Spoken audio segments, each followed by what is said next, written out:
Depois de um tempo longe dessa série sobre políticas espectrais, queria voltar a esse tema, ou talvez não voltar, pensando um pouco no pós-Estado, no resíduo do Estado. A gente está vivendo agora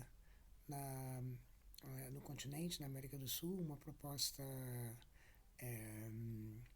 anarcocapitalista nessa época neocameralista, em que, em certo sentido, anarcocapitalistas que já abandonaram a ideia de instituir o Estado, mas que ainda figuram a ideia de entregar tudo para o mercado. Em certo sentido, são dois fins do Estado que eles pensam nesses dois casos. Um caso em que um Estado, você toma o Estado para destituí-lo, você toma o Estado para diluí-lo, e um outro caso em que você toma o Estado, você não toma o Estado, você simplesmente transforma o Estado em mais um outro instrumento do mercado. Você autodissolve. Você tem duas autodissoluções. E nos dois casos você está trabalhando, à direita nos dois casos, num pós-Estado. Eu estive pensando bastante no que seria o equivalente, em certo sentido, à esquerda, entre aquelas pessoas que não estão interessadas em entregar tudo para o mercado, mas muito pelo contrário, repensar a propriedade e pensar em termos de comunidade, autogestão e governança comunal.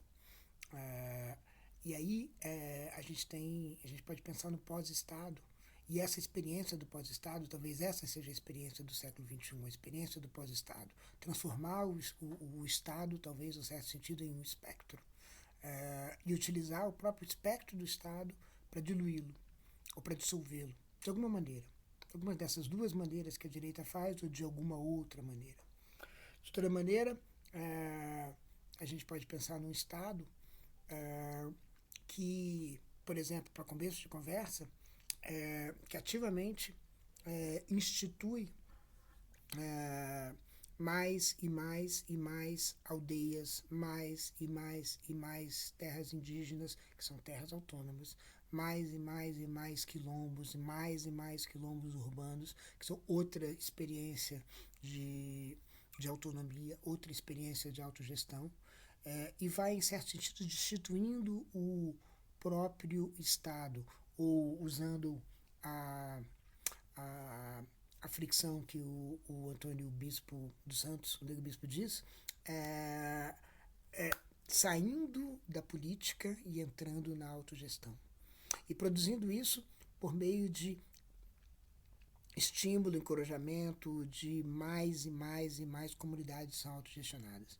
Então você sai dessa universalidade do Estado e passa a gerir as coisas nas situações em que elas, de diversos tamanhos, em que elas se apresentam, nas situações em que elas que se constituem, que se autoconstituem. Então é como se o Estado então fizesse essa retirada, né? Então o pós-Estado à esquerda é o pós-Estado em favor dos quilombos, das terras indígenas, e de toda forma de auto-organização de todo tipo, e essas formas de auto-organização pode ser pensado com a Gladys Tutu, simplesmente em termos de governança comunal. Em vez de falar de povos indígenas, em vez de falar de povos quilombolas, você fala simplesmente de governança comunal. E essa governança comunal é que é a autogestão. Então a retirada vai ser justamente esse pós-universal que seria, nesse caso, pós-Estado, que seria justamente que daria vazão a todos esses diversos tipos de governança comunal que emergem, pensando na bandeira do desfile da Mangueira 2019, emerge de pobres, pretos e índios. Essa capacidade de agregação, que na verdade é uma agregação para além do humano, porque é uma outra relação com com outras forças animadas, né? Uma relação de responsabilidade com a terra. De toda maneira, é como se o Estado pudesse sair, mas sair não para o mercado entrar, mas sair para a autonomia entrar.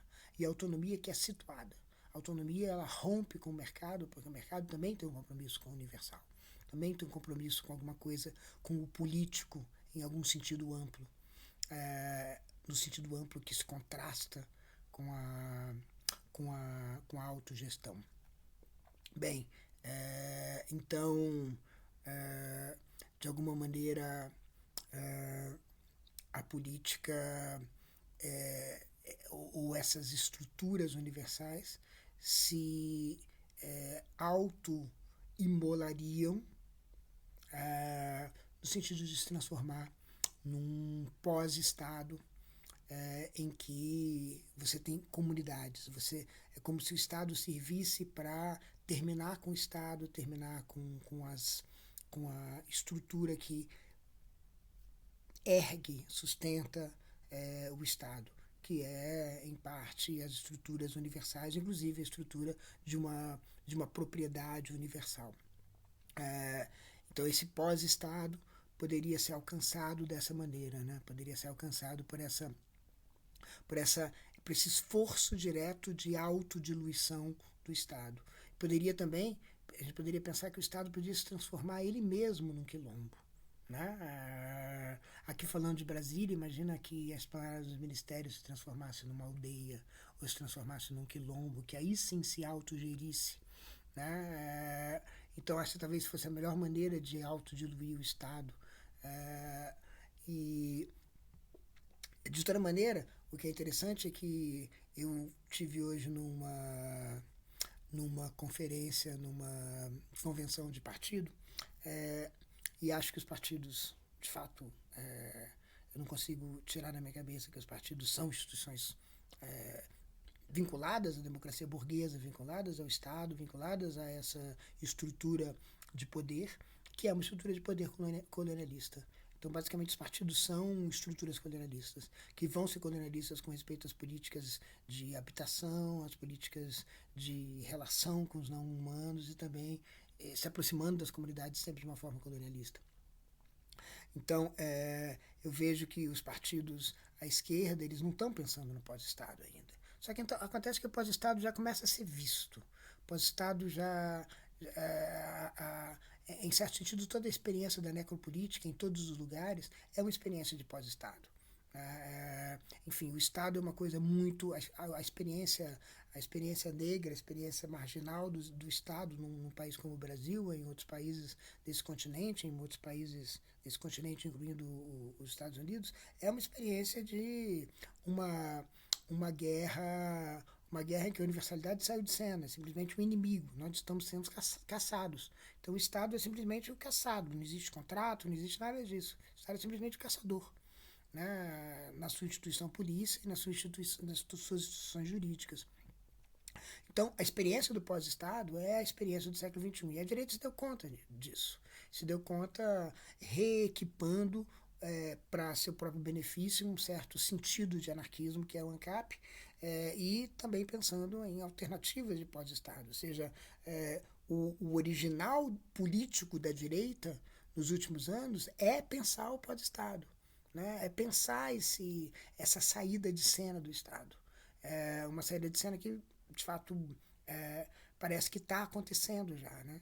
E que é uma derrubada do universalismo. É claro que ela não é completamente visível, e é claro que o Estado vai resistir bastante, como ele vai resistir, inclusive, contra essas forças da extrema-direita, né? Ou seja, no caso da Argentina, eu acho que existe está tudo pronto para que todo o maquinário da catedral, como eles gostam de dizer, resista a uma tentativa de destituição, diluição do Estado, e mesmo se houver um governo né, de extrema-direita, libertário desse tipo, o Estado vai resistir com muita força.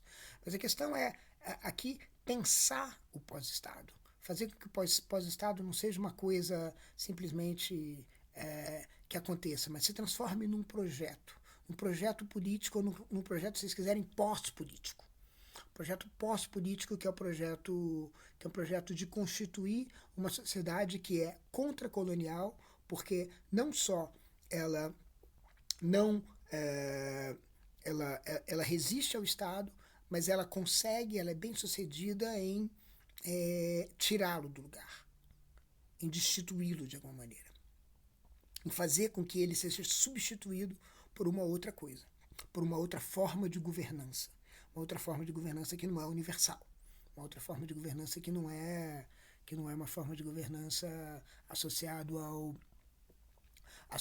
a uma hierarquia de cima para baixo, mas sim associado a projetos de diversas formas, diferentes maneiras de autogestão. Talvez o momento industrial tenha sido um momento em que fazia sentido pensar no universal como um projeto político. O pós-industrial é a era do pós-Estado, a era do pós-político, em certo sentido. Mas a luta está sendo feita, porque o pós-político, ele absolutamente não é alguma coisa, como é que a gente pode dizer, que é igual concebida de todas as maneiras. Né? A questão é, o resíduo do Estado, o fantasma do Estado, vai ser muito importante. O fantasma do Estado que vai legar, o Estado que vai ser legado ao mercado do jeito que o ANCAP, o neoliberalismo pensa, de alguma maneira, ou o Estado que vai ser legado, a sua sombra, o seu fantasma vai ser legado antes às comunidades, às governanças comunais autogestionadas.